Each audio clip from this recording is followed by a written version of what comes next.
జై తెలంగాణ. నిన్నటి రోజున కొంతమంది లబ్ధిదారులను, ఇందిరమ్మ లబ్ధిదారులను ఇళ్లదగుట్ట మండలానికి తీసుకొచ్చి వారితోని మాకు ఇల్లు ఇస్తే మీకేం ఇబ్బంది అని మాట్లాడించింది. అయితే మేమేమంటున్నామన్న విషయం మీకు కనీసం కూడా అర్థమైతలేదు.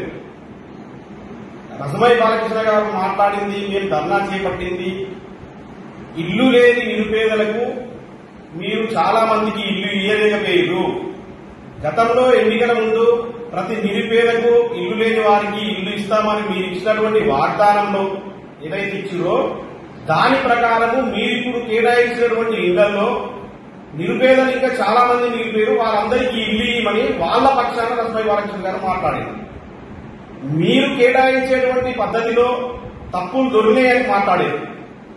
వ్యవసాయ భూమి ఉన్నవారికి, అదేవిధంగా బిల్డింగులు ఆల్రెడీ ఉన్నవారికి, మీ పార్టీ నాయకులకే ఇల్లు ఇచ్చిర్రు, అసైన నిరుపేదలను పూర్తి స్థాయిలో గుర్తించలేరు అనేదే మా పార్టీ యొక్క వాదన, గౌరవ రసమై బాలకృష్ణ గారి యొక్క వాదన. మీరు దాన్ని తప్పుదో పట్టిస్తూ ఎవరైతే నిరుపేదలకు అందిందో వాళ్ళను ఒక 40 మందిని తీసుకొచ్చి 30-40 మందిని ఇళ్లంతకుంట తీసుకొచ్చిరు. మరి ఇళ్లంతకుంట మండలంలో వేలలో దరఖాస్తులు వచ్చినాయి, ప్రజాపాలన దరఖాస్తులు తీసుకున్నారు. అది లేక ఇందిరమ్మ ఇండ్ల దరఖాస్తులను సపరేట్ తీసుకున్నారు.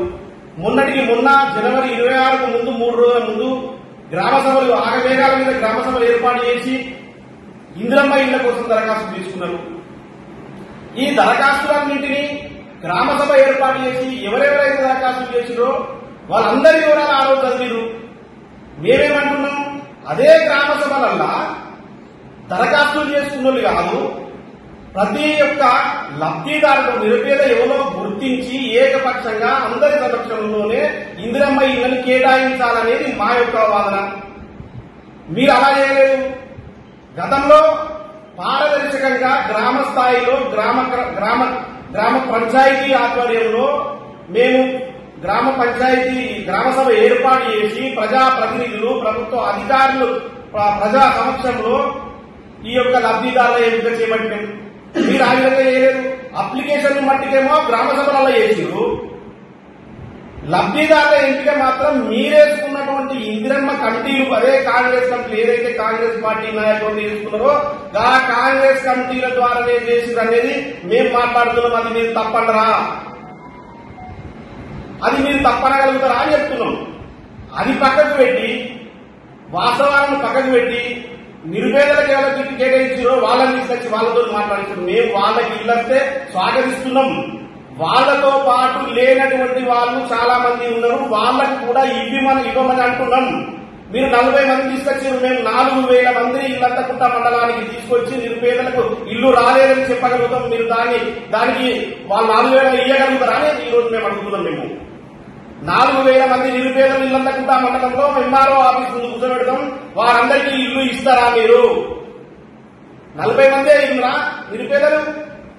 మీరు పెట్టినటువంటి పోస్టుకు కింద పెద్దలింగాపురం నాయకులు ఒకరు పెట్టారు సోషల్ మీడియాలో, 4 ఎకరాల వ్యవసాయ భూమి ఉన్న వారికి ఇల్లు ఇచ్చిరు, వికలాంగుడు నిరుపేద అయినటువంటి వాళ్ళకి ఇయ్యలేదు ఇల్లు అన్నారు. మరి అది వాస్తవం కాదా? వాళ్ళకి ఏం సమాధానం చెప్తారు? అటువంటి వాళ్ళ గురించి మేము మాట్లాడేది. 100% మీరు ఏదైతే ఎన్నికల ముందు హామీ ఇచ్చిండ్రో ఆ హామీలు నెరవేర్చేదాకా ప్రతి నిరుపేదకు వెంట బీఆర్ఎస్ పార్టీ ఉంటది, గౌరవ రసమై బాలకృష్ణ గారు ఉంటారు. తప్పకుండా ఇళ్లంతకుంట మండలంలో రసమై బాలకృష్ణ గారు ఇల్లు ఇచ్చిండ్రు. గతంలో పక్కా ఇల్లు నిర్మించి ఇచ్చిర్రు. మీకు తెలియదా?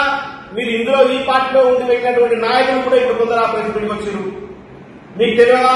మీరు గ్రామాలలో గ్రామ సభ నిర్వహించి ఏ విధంగా కేటాయించారో మీరు ఆ రోజు చూడలేదా? పక్కా ఇళ్లంతకుంటలో ఇందిరమ్మ ఇళ్లున్నాయి, పుత్తూరులో ఇందిరమ్మ ఇళ్లున్నాయి, కంది కట్పూర్లో ఇందిరమ్మ ఇళ్లున్నాయి, బొగులాపూర్లో ఇందిరమ్మ ఇళ్లున్నాయి, పెద్ద లింగాపూర్లో ఇందిరమ్మ ఇళ్లున్నాయి. వారందరి పారదర్శకంగా ఎంపిక జరిగిందా జరగలేదా మీ నాయకులను అడుగుంది. అందులో లేరా? కాంగ్రెస్ పార్టీ వాళ్ళు లేరా? బీఆర్ఎస్ పార్టీ వాళ్ళు లేరా? బీఆర్ఎస్ పార్టీ వారు కాదు, కాంగ్రెస్ పార్టీ, ఈ పార్టీ, ఆ పార్టీ ఏ సంబంధం లేకుండా, పార్టీలతో సిపిఎస్కి ఏదో సంబంధం లేకుండా నిరుపేదలను గుర్తించి ఇల్లు ఇచ్చినాం కదా మేము. ఇప్పుడు మీరు ఆ విధంగా చేయలేదే.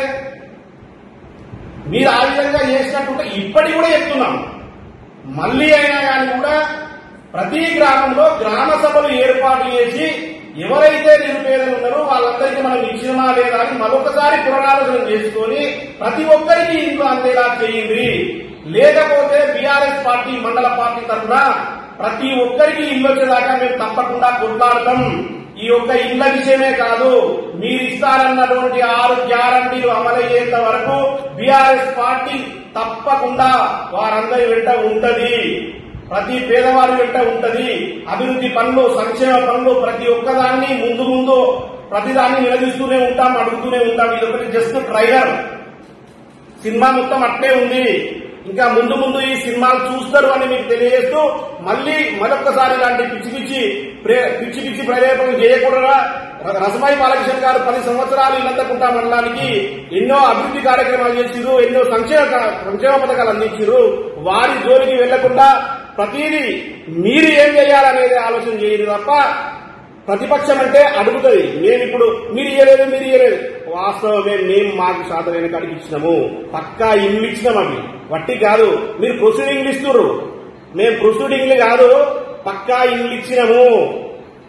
పక్కా డబుల్ బెడ్రూమ్ ఇల్లు ఇచ్చి వాళ్ళందరినీ అండకు తీసుకుపోయి ఉండేటట్టు డైరెక్ట్ వాళ్ళు ఏం చేసుకోవాలి, ఇళ్ళకి పోవడం ఒకటే. మీరు ఇంకా ముగ్గులు పోసుకొని ఇల్లు కట్టుకొని ఇవన్నీ చేసుకొని బిల్లులు 3 విడతలు 4 విడతలు వచ్చేది ఎప్పుడో పోయేది ఎప్పుడో వాళ్ళు ఇప్పుడే ఇళ్ళకినంత అడావుడు చేస్తున్నారు మీరు.